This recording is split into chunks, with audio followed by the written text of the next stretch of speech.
നമസ്കാരം.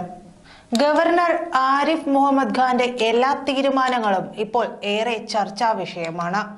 ഗവർണറെ സംഖ്യയാക്കി മാറ്റിയിരിക്കുകയാണ് ഇപ്പോൾ തന്നെ സഖാക്കൾ. ഗവർണർ ആകട്ടെ തന്റെ നിലപാടിൽ വിട്ടുവീഴ്ചയില്ലാതെ മുന്നോട്ട് പോവുകയുമാണ്.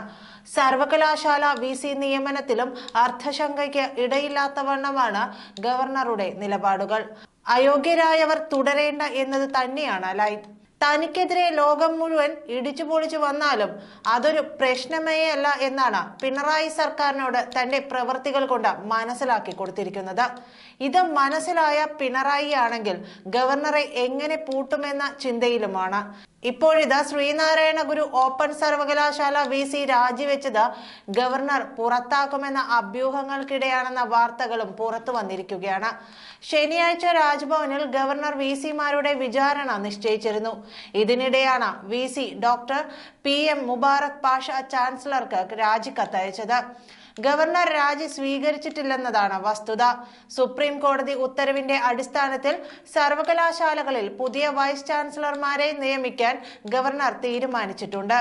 ഒക്ടോബറിൽ കാലാവധി തീരാനിരിക്കെയാണ് പാഷയുടെ രാജി. എന്നാൽ ശനിയാഴ്ച സർവകലാശാലയിലെ കലോത്സവ ലോഗോ പ്രകാശന ചടങ്ങിൽ അദ്ദേഹം പങ്കെടുത്തു. UGC ചട്ടമനുസരിച്ച് നിയമിക്കപ്പെടാത്തതും യോഗ്യതയിലെ മറ്റു ചില പ്രശ്നങ്ങളുമാണ് വിചാരണയ്ക്ക് മുമ്പേ രാജിവെച്ചൊഴിയാൻ കാരണം. എന്നാൽ ഈ രീതി മറ്റുള്ള VCമാർ പിന്തുടരാൻ ഇടയില്ല.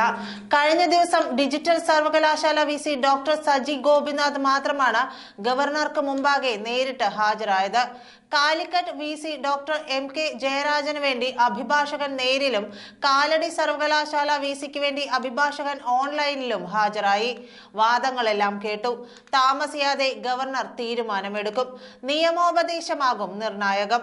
കണ്ണൂർ സർവകലാശാലയിലെ പ്രിയ വർഗീസിന്റെ നിയമന കേസിൽ സുപ്രീം കോടതി വിധിയും നിലപാടുകളും അറിയാൻ രാജ്ഭവൻ കാത്തിരിക്കാനും സാധ്യതയുണ്ട്. ഹിയറിംഗിൽ UGC നിലപാട് ഗവർണർക്ക് അനുകൂലമായിരുന്നു.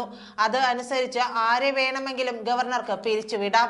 VC നിയമനത്തിലുള്ള സെർച്ച് കമ്മിറ്റിയിൽ ചീഫ് സെക്രട്ടറിയെ ഉൾപ്പെടുത്തിയതും സംസ്കൃത വാഴ്സിറ്റിയിൽ VC സ്ഥാനത്തേക്ക് പാനലിന് പകരം ഒരു പേര് മാത്രം സമർപ്പിച്ചതുമെല്ലാം UGCയുടെ എതിർപ്പിന് കാരണമായി. ഓപ്പൺ ഡിജിറ്റൽ ആദ്യ VCമാരെ സർക്കാരിന് നിയമിക്കാമെങ്കിലും സർവകലാശാലകൾക്ക് UGC അംഗീകാരം ലഭിച്ചു കഴിഞ്ഞാൽ പുതിയ VCയെ സെർച്ച് കമ്മിറ്റി രൂപീകരിച്ച് നിയമിക്കണമെന്നാണ് വ്യവസ്ഥ. ഇതെല്ലാം UGC ഉന്നയിച്ചു. ഇത് ഗൗരവത്തോടെ രാജ്ഭവൻ കാണും. അതുകൊണ്ട് തന്നെ വേഗത്തിൽ തീരുമാനം വരാനും സാധ്യത ഏറെയാണ്. ഓപ്പൺ ഡിജിറ്റൽ സർവകലാശാലകൾ തുടങ്ങിയിട്ട് അധിക കാലമായിട്ടില്ല. പുതിയ സർവകലാശാല തുടങ്ങുമ്പോൾ സർക്കാർ ശുപാർശ അനുസരിച്ച് ചാൻസലർ VCയെ നിയമിക്കുമെന്നതാണ് രീതി. ഓപ്പൺ സർവകലാശാലയിൽ മുബാറക് പാഷയും ഡിജിറ്റൽ സർവകലാശാലയിൽ സജി ഗോപിനാഥും ഇങ്ങനെ എത്തിയവരാണ്. നിയമവിധേയമായാണ് താൻ നിയമിക്കപ്പെട്ടതെന്ന് സജി ഗോപിനാഥ് ഗവർണർക്ക് മുമ്പാകെ വിശദീകരിച്ചു. പുതിയ സർവകലാശാല വരുമ്പോൾ ആദ്യം സർക്കാരിന്റെ ശുപാർശ അനുസരിച്ച് ചാൻസലർക്ക് നിയമിക്കാമെന്ന വിചാരണയിൽ ഹാജരായ UGC അഭിഭാഷകൻ സമ്മതിച്ചു. പക്ഷേ സർവകലാശാലയ്ക്ക് UGC അംഗീകാരം ലഭിച്ചാൽ സെർച്ച് കമ്മിറ്റി ഉണ്ടാക്കി പുതിയ നിയമന രീതി അവലംബിക്കണമെന്നും അഭിഭാഷകൻ ചൂണ്ടിക്കാട്ടി. ആയതിനാൽ സജി ഗോപിനാഥിന്റെയും പാഷയുടെയും നിയമനങ്ങൾ ചട്ടവിരുദ്ധമാണെന്നാണ് UGCയുടെ വാദം. ഇതിനിടെയാണ് പാഷയുടെ രാജി. കാലിക്കറ്റ് സംസ്കൃത ഡിജിറ്റൽ സർവകലാശാല VCമാരുടെ ഹിയറിംഗ് നടത്തി. VC സ്ഥാനത്ത് തുടരാൻ സുപ്രീം കോടതി വിധി അനുസരിച്ച് ഇവർക്ക് യോഗ്യതയില്ലെന്ന് UGC പ്രതിനിധികൾ ഹിയറിംഗിൽ വ്യക്തമാക്കി. ഇത് രേഖാമൂലം അറിയിക്കാൻ ഇവരോട് ആവശ്യപ്പെട്ടു. സുപ്രീം കോടതി വിധി നടപ്പാക്കുമെന്ന നിലപാടിലാണ് ഗവർണർ. ഹൈക്കോടതി ഉത്തരവനുസരിച്ചാണ് കാലിക്കറ്റ് സംസ്കൃത ഡിജിറ്റൽ ഓപ്പൺ സർവകലാശാല VCമാർക്ക് ഹിയറിംഗിന് ഗവർണർ നോട്ടീസ് നൽകിയത്. 2 ദിവസം മുമ്പേ രാജി നൽകിയ സാഹചര്യത്തിലാണ് ഡോക്ടർ മുബാറക് പാഷയോ അഭിഭാഷകനോ ഹിയറിംഗിന് ഹാജരാകാതിരുന്നത്.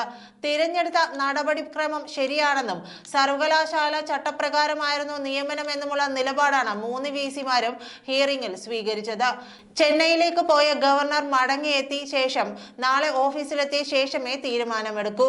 ഗവർണർക്ക് പുറമെ UGC joint secretary, UGC standing council, ഗവർണറുടെ standing council, Raj Bhavan additional chief secretary എന്നിവരും ഹിയറിംഗിൽ പങ്കെടുത്തിരുന്നു.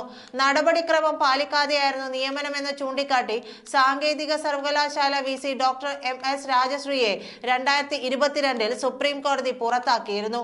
തുടർന്ന് ഇതേ പ്രശ്നം ചൂണ്ടിക്കാട്ടി അന്ന് നിലവിലുണ്ടായിരുന്ന മറ്റു 11 VC-മാർക്ക് കൂടി പിരിച്ചുവിടാതിരിക്കാൻ കാരണം കാണിക്കണമെന്ന് നിർദ്ദേശിച്ച് ഗവർണർ നോട്ടീസ് നൽകിയിരുന്നു. എന്നാൽ തുടർ നടപടി കോടതി തടഞ്ഞു. കാലാവധി കഴിഞ്ഞതിനാലും കോടതി വിധികളിലൂടെയുമായി 7 VC-മാർ പിന്നീട് സ്ഥാനമൊഴിഞ്ഞു. ശേഷിച്ച 4 പേരുടെ ഹിയറിംഗ് ആണ് ഹൈക്കോടതി ഉത്തരവ് പ്രകാരം ഇന്നലെ നിശ്ചയിച്ചിരുന്നത്. നന്ദി.